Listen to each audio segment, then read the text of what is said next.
Ready Check Radio.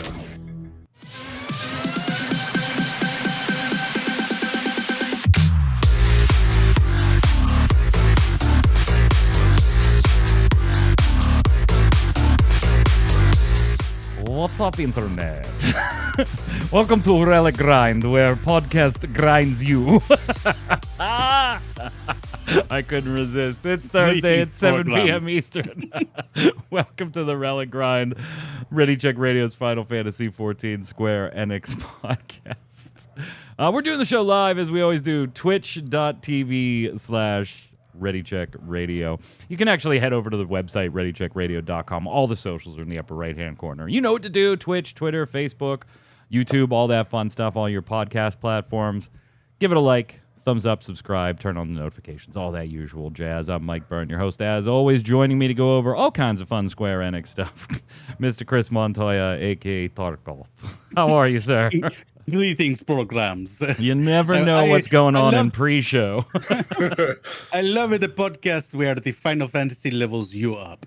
Yes, absolutely. It absolutely levels you up. We got caught talking about the movie Armageddon, which led to favorite lines from our favorite Russian in that movie, and now here we are. Be a hero, just like me.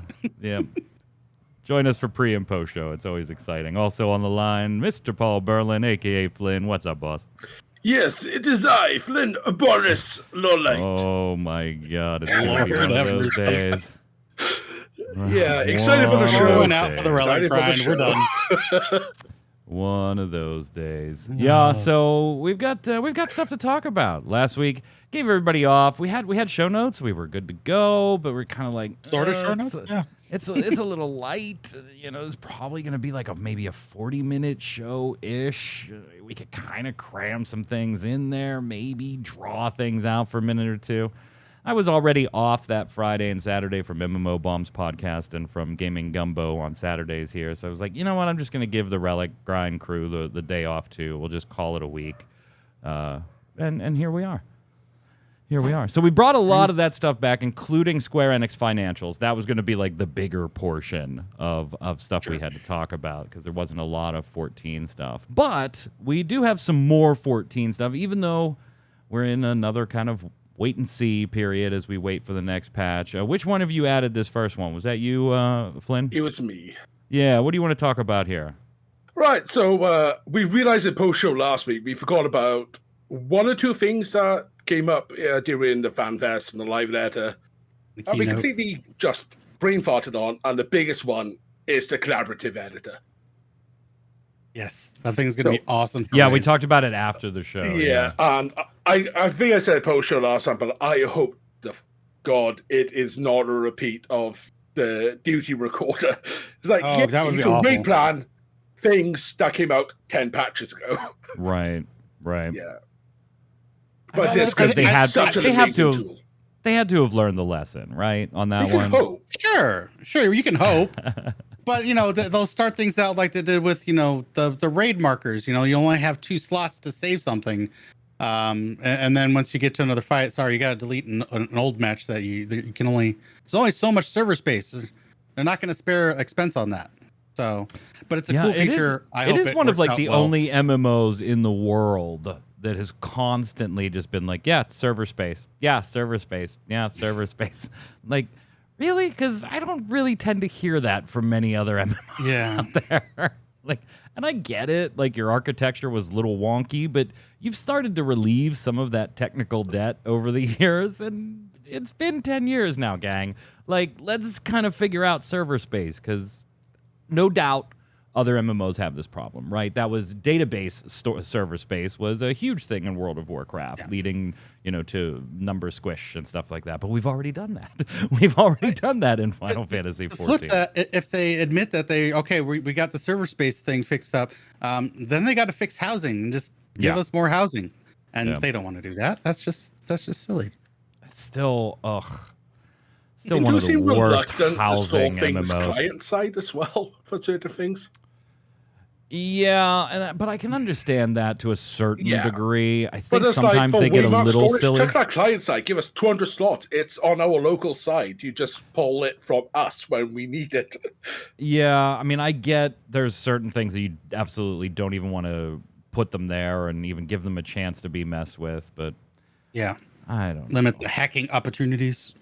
Remember when just our icons themselves, as far as like putting floor markers or markers on things, those were limited? Like, you didn't have enough for targets in some fights. You were like, well, Yeah, we we can had mark what, 4? We had A, B, C, D. Yeah, we could like mark 3 monsters, or we could mark 2 monsters in 2 spots on the floor. Like, how do we want to divvy up these 4 markers? Yeah. It shows how easy it is to learn fights now. So we got 8 waymarks. Here's the exact 8 permutations that we need for this fight.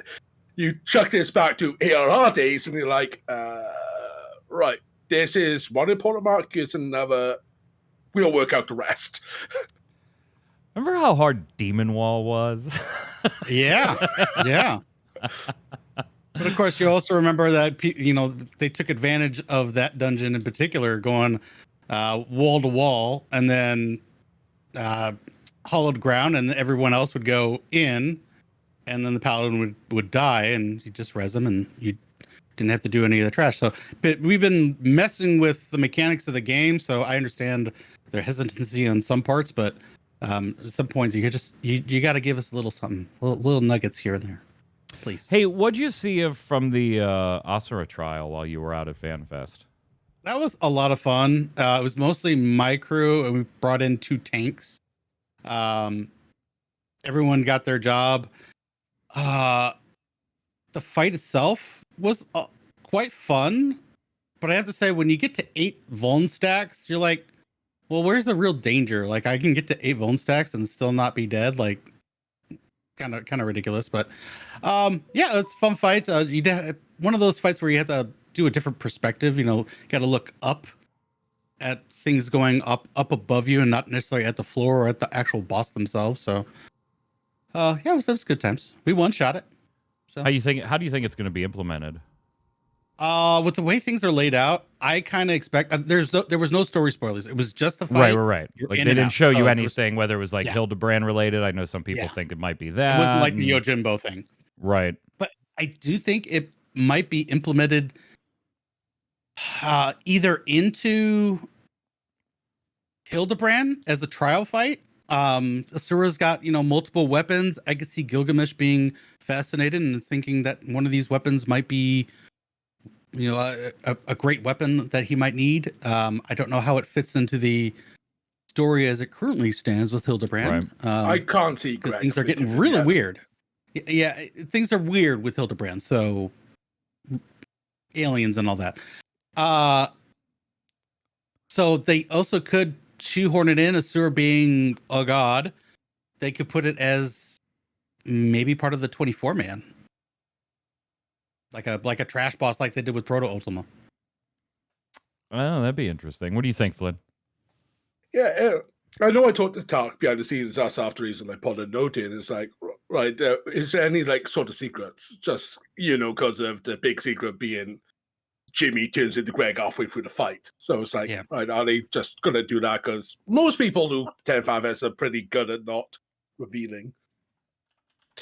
But yeah, The only thing I'll say is that I'm pretty sure it is definitely going to be this expansion, because the background and everything when you were done was Thavnir.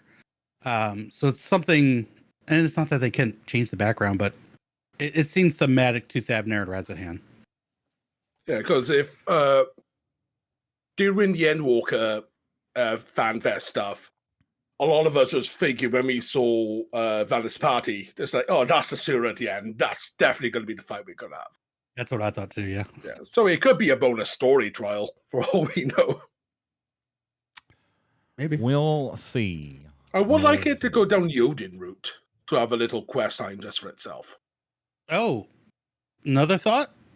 Maybe they just tone it down to a 4-man because there's a new criterion in 6.5, so variant and criterion. I actually wouldn't like that. That would be really weird, I think, to run an 8-person trial at FanFest and then see it implemented in game as a 4-person. It was weird enough seeing it go from an 8-man to a 24-man for Pro to Ultima. Right. Check this out. Final Fantasy XIV player, according to Dexerto, you know the site.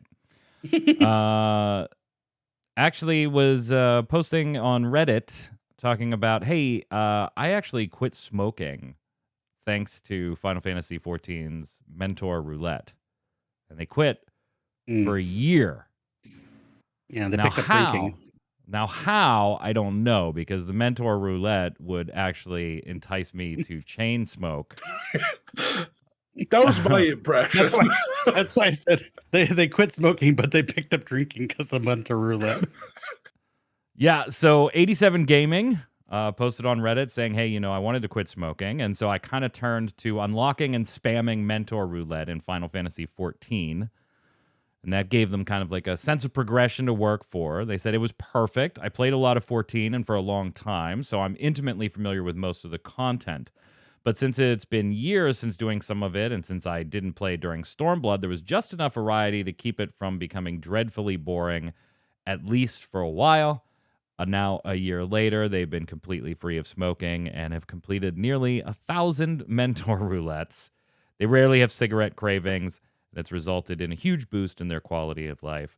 I don't know if I'll ever finish those roulettes, as I've slowed down considerably and get very little enjoyment out of them now most of the time, but I'll always be thankful for them, and by extension, this game and this community. That's a neat little story, even if, like I said, that would actually cause me to chain smoke, I think. Yeah, it looks like it helped them control the anxiety and stress triggers and stuff.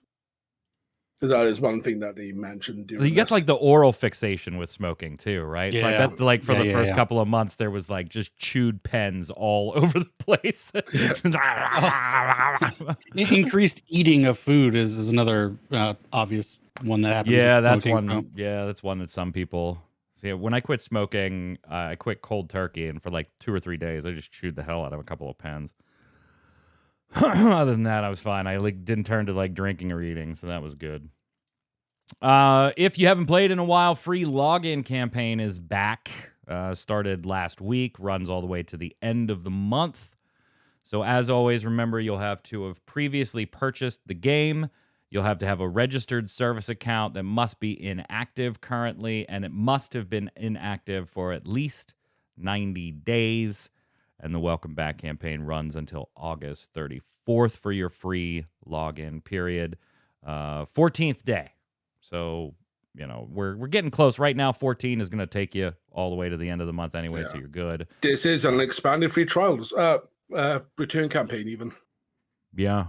Because it's usually, 3 days? Yeah. I'm disappointed in the marketing of this campaign, though.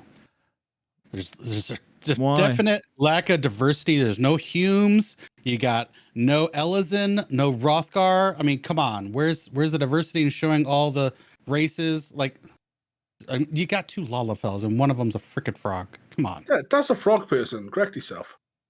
It's not a race in the game. See, but misrepresentation. Newest Girl asking, we talked last show about the free trial becoming expanded to through Stormblood with the launch of 7.0. Do you think, Newest Girl's asking, do you think that's where the end of the free trial has to be? Like, can they keep doing this and just taking it out? Like the kind of like the EverQuest model, right? Where EverQuest 1 and 2 right now, they're free to play, so you don't have a sub. But setting that aside, the software is always free up through like X number of the most recent of the 25 expansions. And then like just a few months ago, EverQuest and EverQuest 2 dropped a block of like 3 expansions into their free trial or their free to play version. So even though it's not a trial, like Final Fantasy XIV isn't even really a trial either, right? You're playing through the main game and 1 expansion, soon to be 2 expansions. It's almost free to play at that point, besides the fact that, you're limited. Free to play with limitations. Yeah, you're limited on some like trade and chat and guilds and oddball stuff like that. But that is kind of like the free to play model, right? I mean, that is how free Yeah, to play MMOs each, work. Yeah, I think each time we get an expansion, they're going to add an expansion to the trial. Like, why not? Especially when it gets to Shadowbringers, like that's going to be a huge moment. That's such a great expansion for that to go into their free trial. Is going to be excellent. I feel like you have to. Like I could definitely see mathematically, or I should say financially, why you might not want to go beyond Stormblood. Say, hey, look, we're giving you a base game and 2 expansions for free. Like I that's do see it hundreds going of to hours. Endwalker But eventually. you do? So like at Yeah, some point like, the trial free becomes trial the will whole be the Hydaelyn Zodiac. the Scion's Hydaelyn saga, and that's it. Yeah. Awesome. Because that'll be the selling point for the free trial is you get the first major story arc. It is a nice way for them to like. They've never billed it as free to play, Right?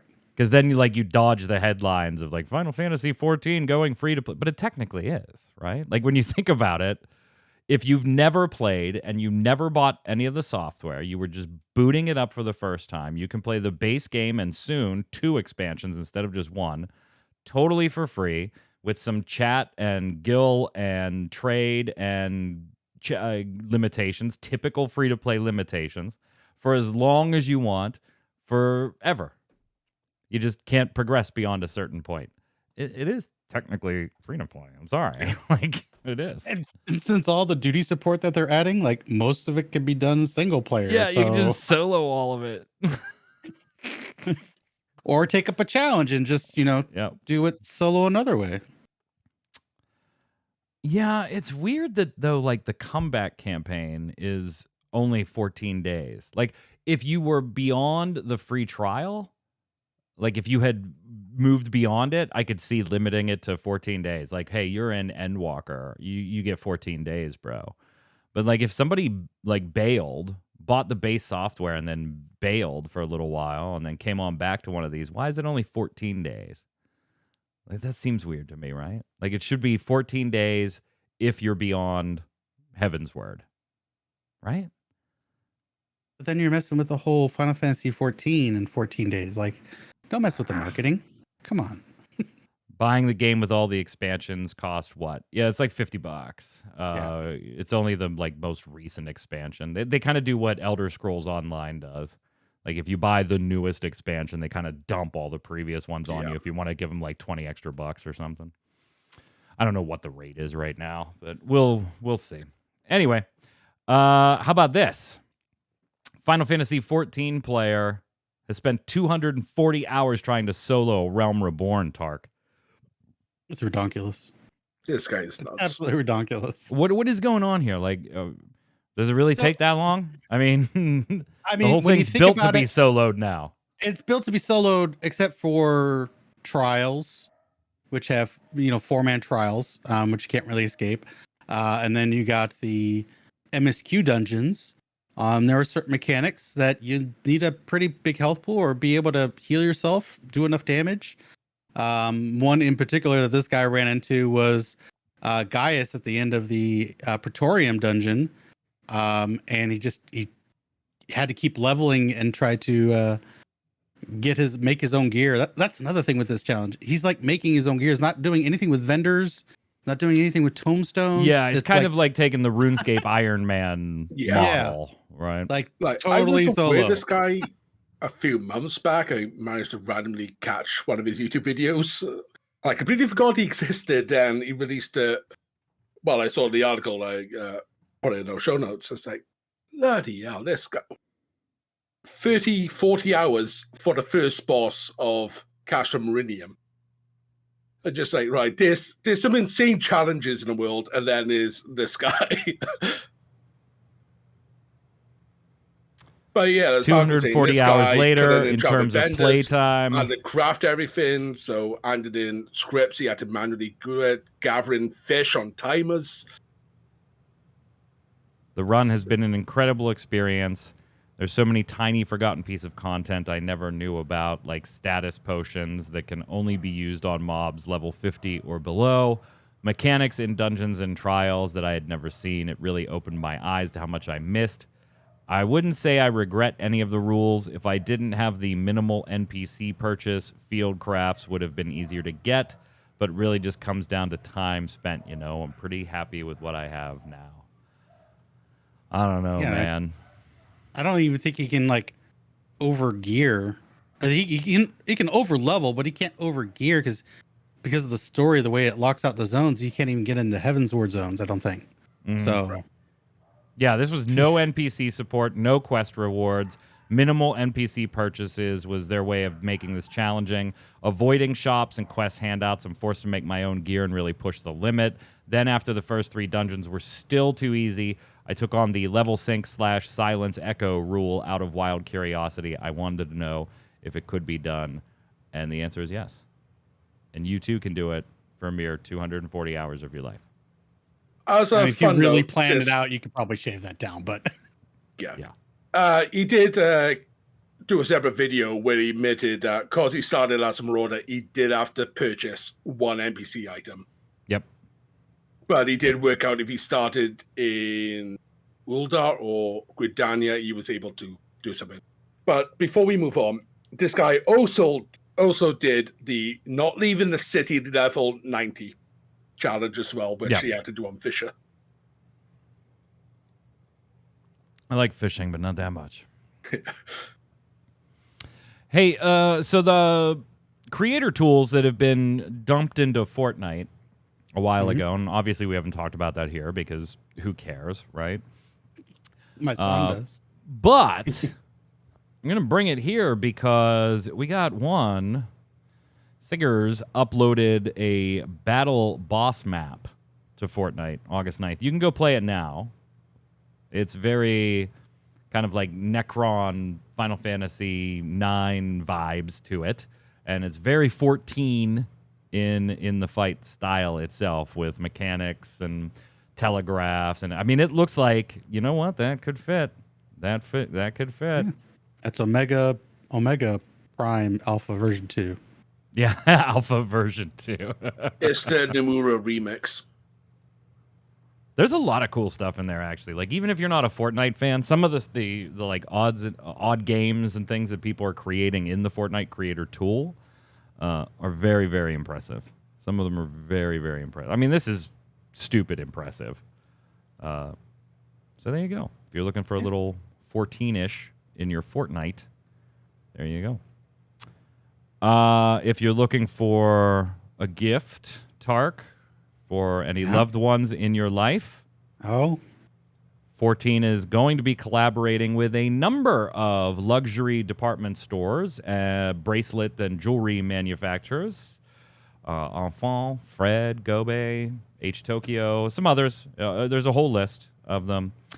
And we don't have all the products for sale or anything yet, but there was a press release, and here's this is the one we're looking at here is with the brand Fred, which this is going to be featured at a pop-up store on the first floor between September 27th and October 3rd. It's in Japan, so you know.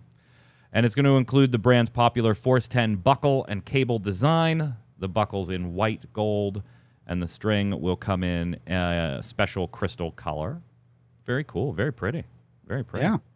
Yeah, I mean, you could buy these for a loved one. Yeah. Yeah. Yeah. For the price of yeah, it's used whatever. car. It's 3,388 USD, 493,900 yen. It's freaking ridiculous. $4,000 or $3,400 for what you see on your screen there. Yep. Yeah, only what? 3 turntables? Jesus. $3,400. They really need people to buy this to keep the company afloat. You know, small indie company. So. Or you could pay for rent for 3 months. Oh, no, hold on. Math. Or you could pay for just shy of 19 years of your Final Fantasy XIV sub. Yeah. Oh, Jesus. One or the other. You could get a very, very cool high-end luxury bracelet collaboration of Final Fantasy XIV for $3,400, or you could use that $3,400 to pay for almost the next 2 decades of your Final Fantasy XIV. Or you could buy the next 48 Square Enix titles at $70 a pop. So whatever's most important to you. Bracelet. It looks nice, but bloody hell, they need to do some cheaper What do you merchandise. think of like merch like this? Like obviously I like seeing Square and Final Fantasy XIV collaborate with as many different things as possible, right? It gets the names and the products and all that stuff out there. That's great. And you know, there may be fans of Fred jewelry that have no idea what this is, but they think it's beautiful and they're willing to pay that just because that's what they pay when they buy other Fred jewelry. That's fine. But like honestly, how many Final Fantasy XIV fans do you see like getting the guitar, you know, those more high-end luxury items? Not without your streaming audience, without your streaming audience YouTubers paying it for you. Yeah, I think the guitar is one thing, like a musical instrument, and being such a limited item like that, and it's Final Fantasy. Like, well, okay, like, this is awesome. Final Fantasy, this is and it's going to be limited. Freaking bracelet, cloth bracelet, right? Yeah, just a little rope bracelet. I'm sorry, no, this is stupid. Yeah, Absolutely they have ridiculous. got a bad tendency now to just create something and it sells for way more than it should. Like there's some Square Enix and Final Fantasy XIV merch directly that I'm like, yeah, that's overpriced. Yeah, Like that, I'm just telling you right now, Square, that's overpriced.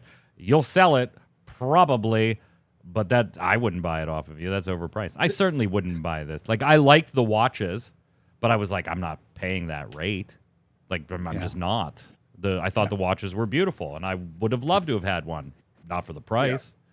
I bet Pierce has one of them. Got his birthday gift. That's super cool. Like if somebody wants to give it to me for my birthday, I'm not gonna bitch, right? I think the best thing they've done for like price to worth value is Encyclopedia Eorzea. That is worth the money. Well, yeah, And it's not overly expensive. It's not $4,000 because it's done in Italy, handmade in this one shop by an 80-year-old man. You know? Yeah. I don't know. I like the collaborations, but I just worry that, and this is with any company, not just Square Enix, right? Any company that I like that has a game that I like that's doing collaborations, I'm like, cool. I would love Final Fantasy TCG to do more collaboration. I was all over that they put a pack of Dawn of Heroes, the latest set that came out the day FanFest started. They put a pack in all of your goodie bags. That was awesome. I was like, fantastic, thank you. Like, and that's just internal collaboration. God, like external collaboration, I'm all for it. But I also worry, like when I look at different collabs, that I'm kind of just like, does that come across as like really being out of touch with your fan base? Like, maybe most people don't care, right? You just look at this and go, that's ridiculous, I'm not buying it. But I kind of look at it and go, are you really in touch with your fan base when this is the collab you think is going to draw more players? I don't know. Yeah, I'm not sure. I kind of agree with the call though. Like I think this game does maybe a little too much QVC, and you know we make fun of the QVC. Yeah, we do. There's For a the live letter. meme on it at this point.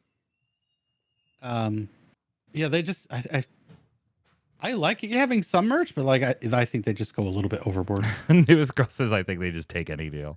Probably. So we Small want to make indie this company, cool thing they that's need going to to- cost $5,000 to sell. Yeah, sure. You gotta remember their titles are not meeting expectations, so they gotta recoup somehow. Yeah, but Yeah, but do you honestly think like Fred was the one that? that? Do you honestly think Fred was the one that reached out and was like, "Hey, No. like, come on, like, how many of Fred's clients does Fred like? They're like, you know what? We got to tap into that Final Fantasy XIV video gamer audience. Like, no, that's not the audience they were trying to tap into.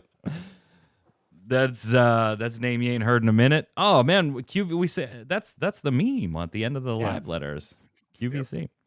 All right, let's talk about some other Square Enix news, including what would have been the bigger news for last week's show. And since it was like the only really big news, we were like, yeah, we're not going to have a show. Square Enix's financial report. Ooh.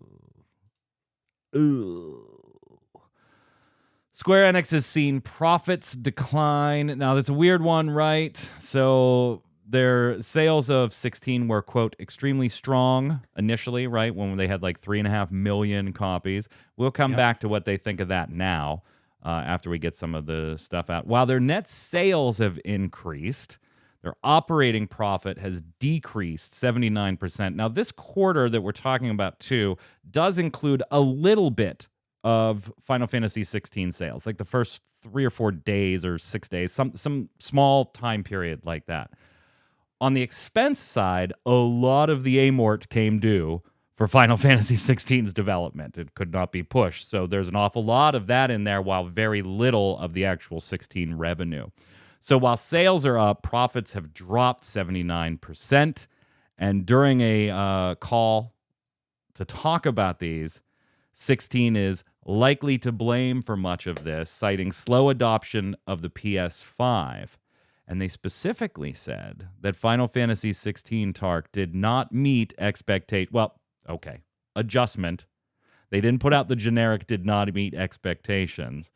Yeah. They said it did not meet the high end of their expectations, meaning if they forecasted 3 to 5 million units sold of something and it hit 3, but it didn't hit 5, then it failed to meet the high end of their expectations. And you know what? I don't feel bad for you. Like, I just don't. You are the ones that opted to take that Sony money and make it PS5 exclusive for whatever time period it will end up being exclusive to the PS5 for, whether that's the end of the year just to get onto PC or however long it takes to get over to Xbox. You opted to take that Sony money. That was your choice. Yes. That was your choice. Knowing that we had COVID, we had production shortages in chips, we had product shortage available. Like, you knew all of these things years ago, early in development of 16. You still opted to take that money. I don't feel sorry for you here. I just don't. And that sucks to say for a company I love. Yeah.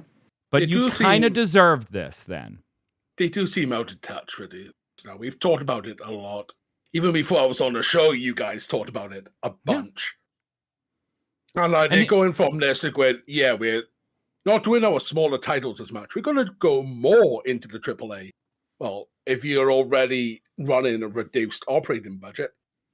Yeah, and again, this report's a little skewed, right? Because their operating income is getting hammered by the development costs of 16, while the report only shows a very small portion of the inbound revenue from sales of 16. Yeah. So it's a little, you got to take this with a little bit of a grain of salt, because there's huge expenses, high sales, but you don't see that revenue yet. So it might be better long-term to look at a 6-month report or even the annual report when it comes out at the end of the year.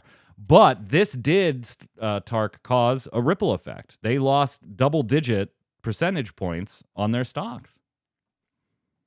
I wonder if a lot of this is maybe based on the last regime of the previous CEO. There haven't been a lot of decisions yet based from the new guy. He seems to be pretty energetic. And I kind of get behind him because he seems to be all in. And is that going to right the ship? Have they already done it, and this is just the tail end of things? Or do they need other changes, in your opinion? I'm hoping that this is the righting of the ship, but when you have a small indie company, it might take a while to turn that ship around, a la Titanic, and avoid that iceberg. They're gonna have to take a few hits for the next 6 months to a year. I know Rebirth. I bet they're hinging a lot of Rebirth on their end of year financials.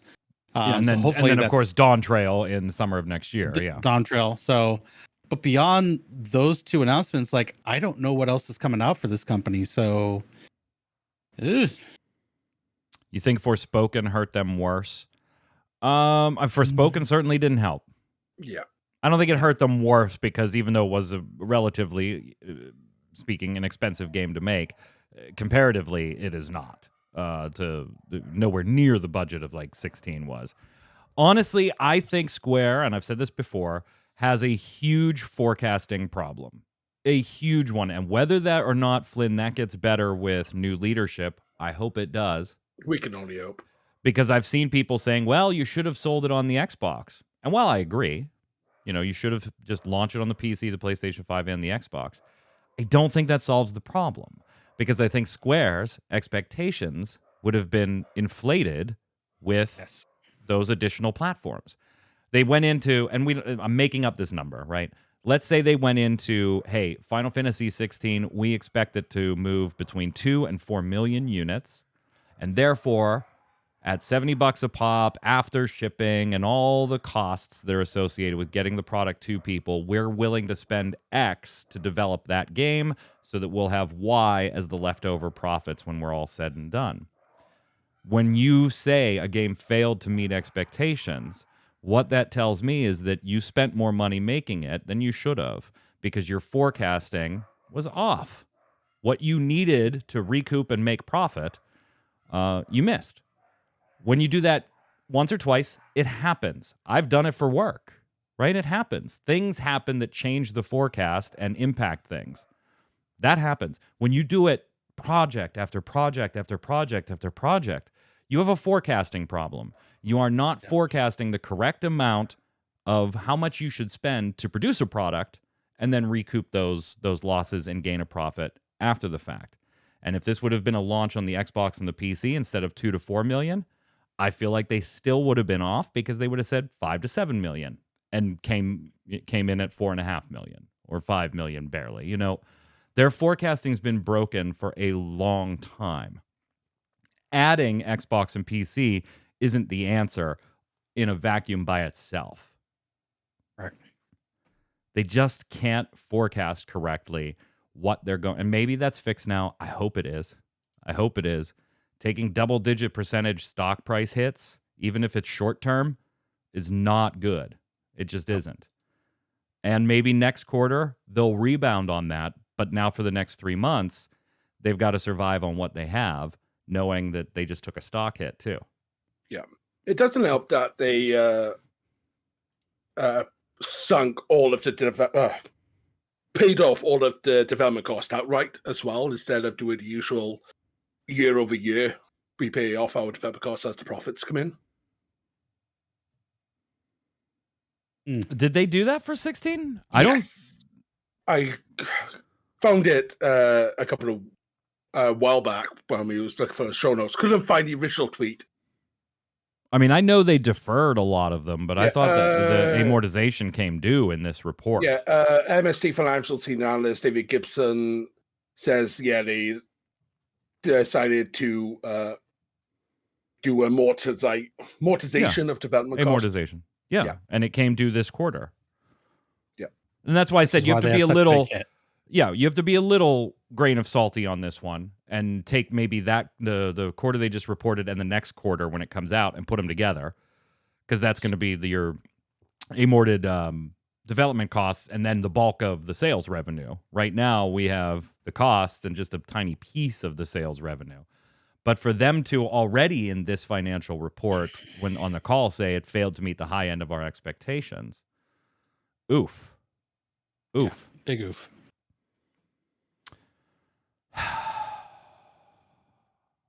And, that's why Yoshi P says, you know what? Things would be better if we just had one gaming platform. Yes, but no.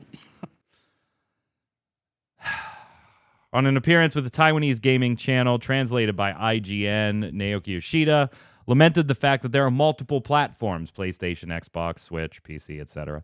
Given Yoshida's penchant for making headline-worthy comments, Push Square thought that Square Enix veteran was being a bit cheeky here, maybe, but it's still an interesting point. He says, game platforms, I probably shouldn't say this, but I wish there was only one.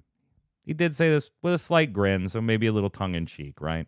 It would be better for both the developers and the players. What do you think, Tark? I mean, I understand. One console.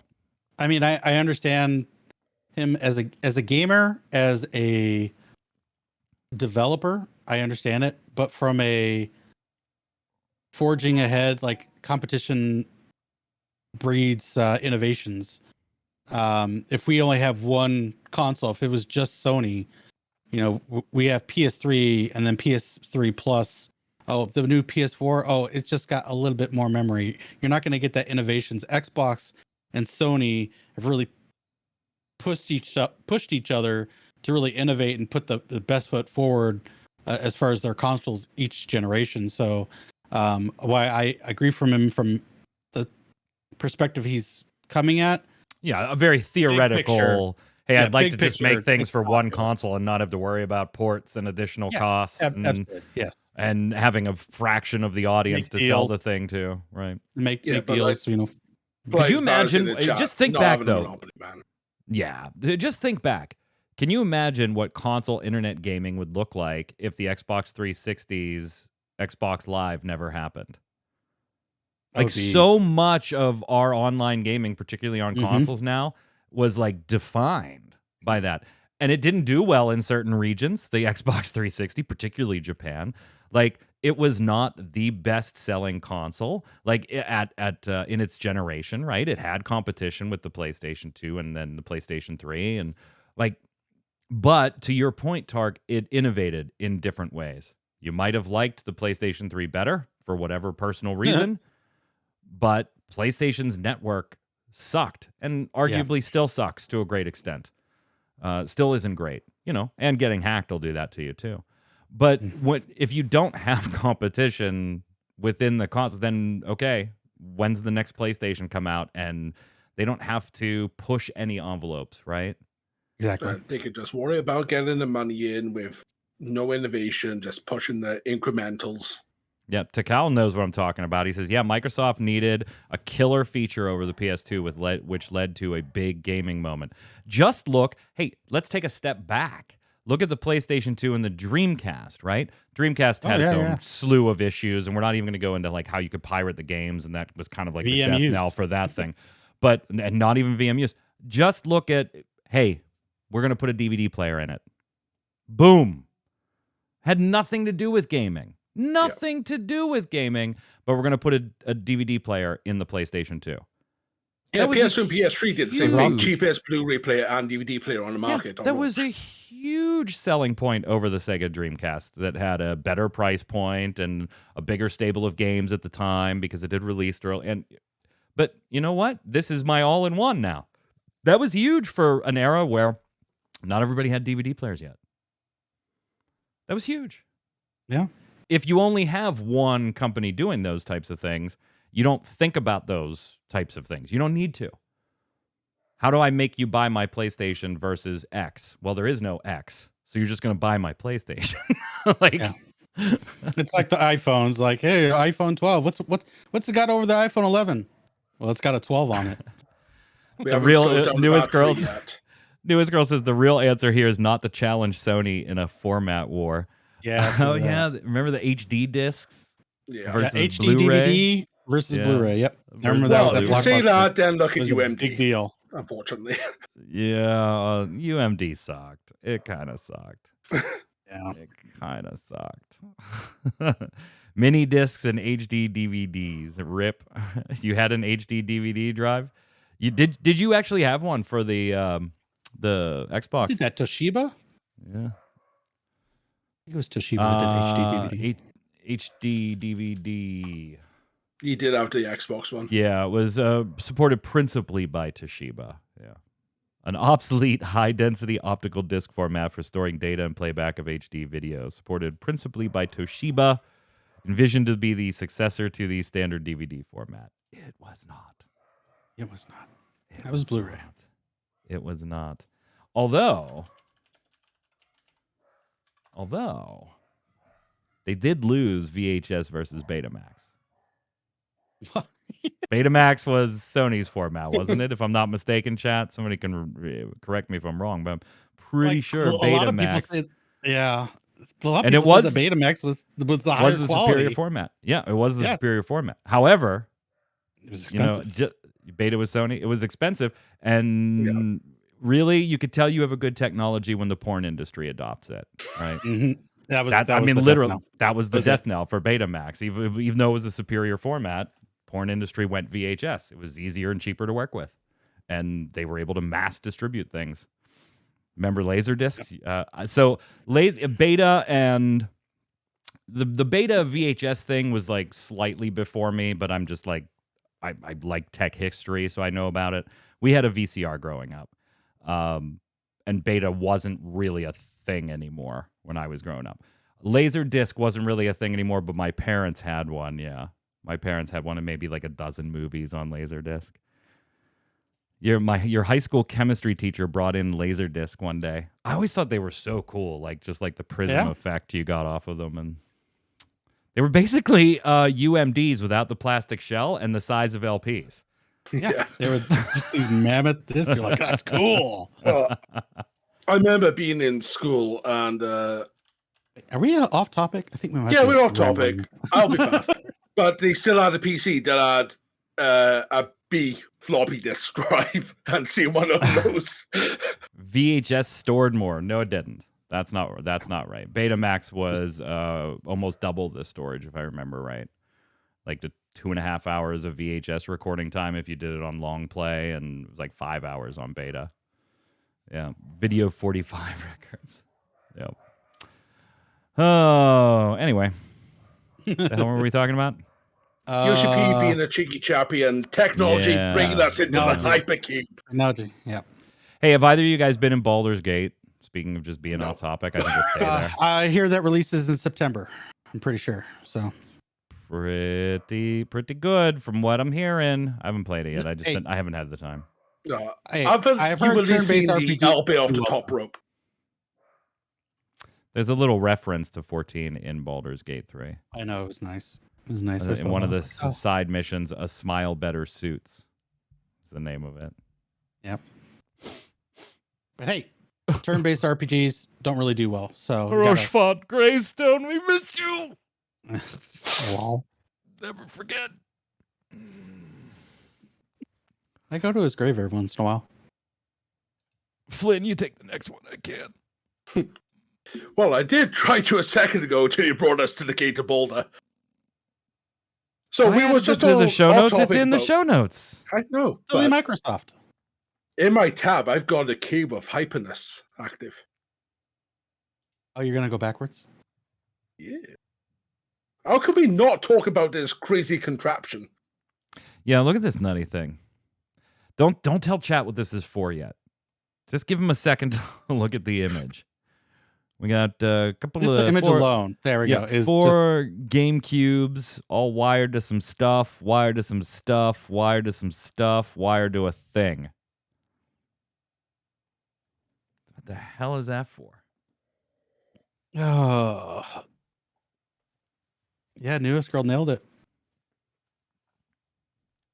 This has to be like the craziest thing. To Baron, I just look it up. Which held more, VHS or beta? Oh my god.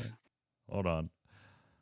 Betamax had VHS tape beat by being a couple inches smaller. Well, that was the size of the tape itself.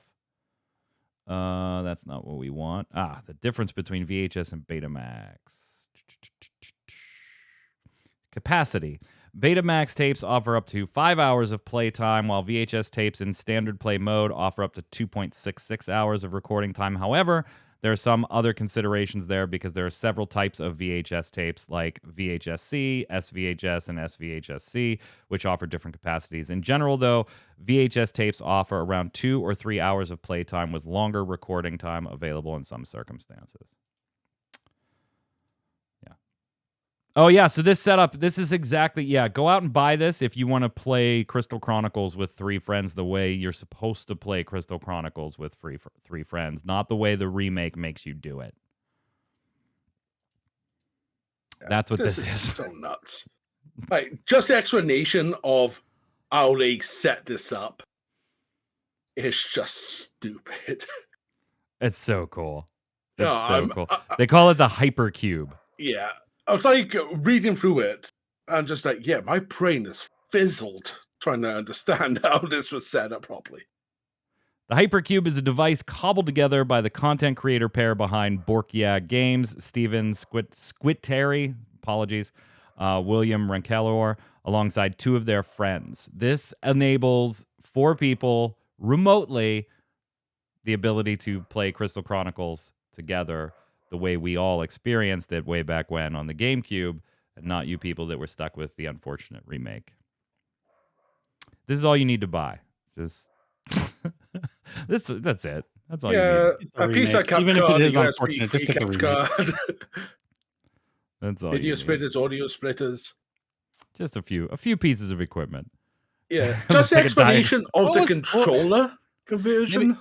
Maybe I'm not understanding. What was so bad about the setup for the remake? The biggest thing is there was no shared progression. So every dungeon you did as a party had to be done as each player as host for all of you to get progression. Yeah, it was That's dumb. it was really bad. And it missed some of the features that you got back in the day. So you used to play this multiplayer with a Game Boy Advance. Your screen on the Game Boy Advance would be a map, extra menus, and you lose all that as well. And it wasn't stable. Yeah, it really It wasn't stable at all. I played this with a couple of buddies, because it was still only one of us need to own a copy, and you can bring people in on the free version. But Right. bloody hell, trying to get people to connect to you, we had to restart games, go back in and out of menus. It was freaking nightmare. Hey, what is this thing you put in here with Xbox? I didn't even see this in the Final Fantasy VII remake. Did you add this, Flynn, or was that you? Yes. So Microsoft did a post A about little oopsie. Yeah, I'm trying to remember now what it's about. Brazilian Xbox. Fathers in video games, and it was a screenshot of Barrett from 7 Remake, which instantly went, is 7 Remake coming to Xbox? And Microsoft went, no, we've messed up. We were just saying Barrett's a cool dad. That's it. Oops. Oops. The image was posted in error and removed as it included a title not available on Xbox, a Microsoft spokesperson said. Oops. Hey, if you didn't get the One Ring and sell it to Post Malone for $2.6 million from Magic the Gathering, I feel really bad for you. But Magic the Gathering, we've known for a while now, is planning to do crossovers with a number of IPs, and one of them is in fact Final Fantasy. Now that was rumored. I think we talked about it on the show maybe like a year or so ago, Tark, as a rumor. But yeah, it's now a thing, officially announced. In addition to like Fallout and Assassin's Creed, they're going to be doing. I can't wait to see the art, but there's a part of me as a Final Fantasy TCG player that's like, really? I just think it's great that Final Fantasy is in a card game of value. So this is great to see. You know, they should do something of their own, maybe. So, Mike, are you open? I don't know how well my camera will show this, but are you open? It'll look sort of like that. You know what sucks is the art's going to be better.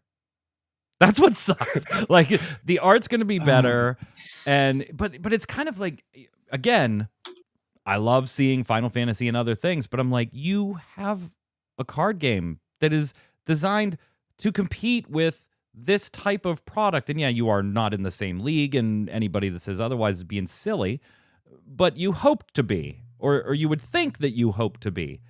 Why are we doing a cross promotion with a primary competitor for your product without a reciprocal cross promotion? Like if they were doing that, Flynn, I'd be totally okay with it, right? We're going to put some Final Fantasy stuff in Magic the Gathering because a year later, Magic the Gathering is going to do a cross promotion with us and funnel people back the other way. But there's no way Wizards of the Coast is going to do that. No way. Like you would never funnel people to your competitive card game, even if it's not a primary competitor because it's too small. But what if the other side of this collaboration is Wizards of the Coast working on the FFTCG digital platform? Well, I mean, whose leg do I got to hump? Like, let's get this thing done. Let's get this done. It's absolutely not. That's you never but know. Again, it's not. It's copium to the No, extreme. But you do know. Yeah, it's copium to the extreme. It's copium to the extreme. I wonder if I should open my my booster pack. I thought you sent me a picture of it opened. Piers opened his, so I took it. Well, open it live on stream. See if you pull something fancy. Yeah, what do you get? Yeah, go for it. See what you get. All right, let's see. All we care about is the foil. foil.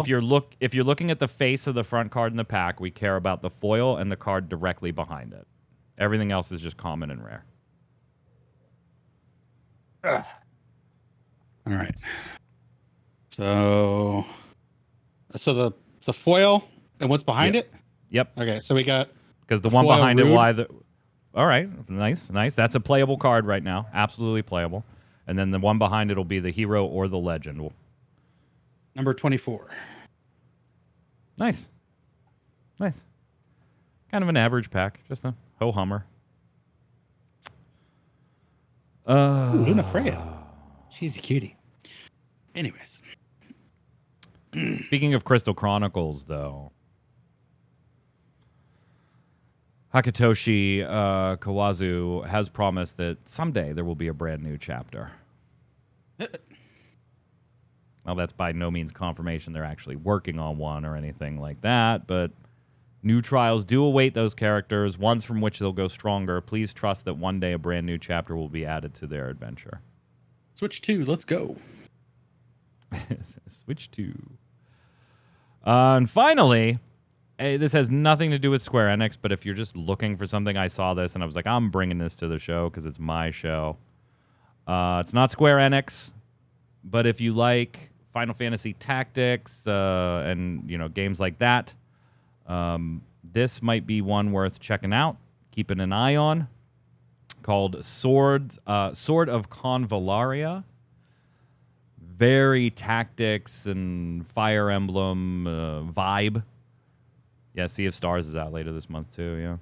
So, yeah, this is going to be PC via Steam and mobile. And, like, it just screamed shades of Final Fantasy Tactics for me. It is one of those... even as Satoshi Sakimoto was Yeah. For some of the score, yeah. It is going to be free to play, so, who knows what the monetization there is going to look like. PC, mobile, free to play RPG, but something to at least keep an eye on. Let's head over and do our Love It or Leave It.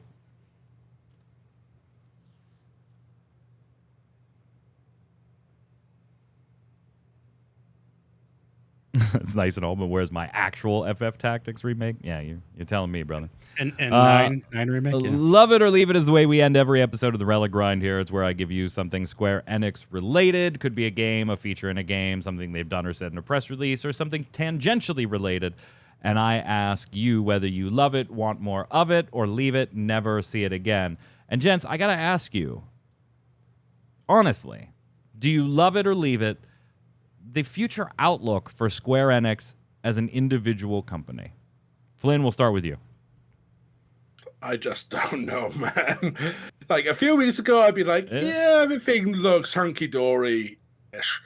But it just keep wanting, it's selling well. It's not selling well.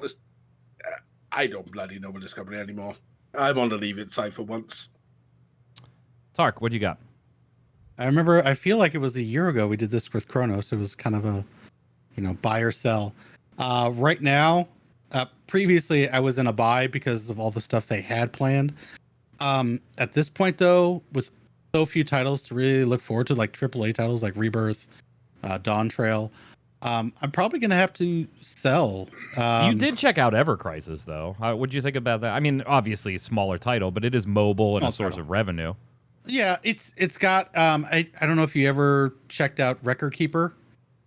That was out and running. It's got that same kind of vibe, small chapters, and then they play around with a money pit progression there. It is a money pit, yeah. Very grindy if you wanted to be free to play. But it's you get the whole story of Final Fantasy VII because they're doing all sorts of stuff with it, and they're actually putting a story to First Soldier. Shocker. But it's okay. We'll see when that comes out next month, in like 3 weeks, I think. But right now, I'm gonna have to say leave it. The prospects long term do not look good, other than the 2 titles I mentioned. I feel bad about it because I love this company and I wanted to see it do well, but the chickens are coming home to roost. Basically, is what's coming down right now. I'm gonna go with love it. I think you buy the dip, bro. I think you buy into the dip. It doesn't mean that I think like they're just going to be all hunky-dory and everything's fine. I still think they have some roadblocks they need to address, some of which may have been addressed with recent leadership changes, and we're just not seeing the fruits of those changes quite yet as far as the financial aspect of things. But I think you buy the dip on this one a little bit. Yeah, I'm going to give him a love it. I'm going to give it a love it. Chat, don't go anywhere after the stream here today. We've got Miss Faye Death. What's up, Faye? Oh, hey. Another day, another dollar. Another Square Enix dollar. How you been? How you been? Yeah. Hanging in there, existing, doing the things. What are you playing tonight? Your eyes look better. I see you don't have your sunglasses. Yes, it's definitely, thankfully, much better. Got all cleared by the doctor as well. We're all good, like it never happened. Eyes are really cool things. And we must use those eyes because I have a lot of Pokemon to catch. So. We going back into Violet? Yeah. Nice. Don't go anywhere, chat. Give us just a few minutes to take the stream down, relabel things, and then Faye will be back up and hanging out with the Pokemans. That's going to do it for this episode of the Relic Grind. We'll be back next Thursday with another episode, 7 p.m. Eastern. And of course, don't miss Gaming Gumbo, Saturday, 7 p.m. right here, twitch.tv/ReadyCheckRadio. Until next time, Flynn, where can everybody find you? You can find me usually within Crisis or within Crisis Podcast, depending on what platform you are. A quick shout out to my wife, because it is, as of 59 minutes ago, our 8-year wedding anniversary. Oh, congrats. Look at that. You've been growing that beard since the day you were married. Nice job. Pretty much, actually. Tark. You can find me Twitch or YouTube, all at Tarkoth Gaming, playing Final Fantasy XIV most days of the week. And then also here on Ready Check Radio as we try to finish up Final Fantasy XV on Saturday. That's going to do it for us. I'm Mike Byrne. You can follow me right there in Magic Man 1, but more importantly, follow at RC Radio, RAIDEO on Twitter, X, whatever. And you'll know every time we're going live with a podcast or stream. Final Fantasy trading card game, yes, it has one, or just hanging out. Stay safe. We'll see you on the servers. Later.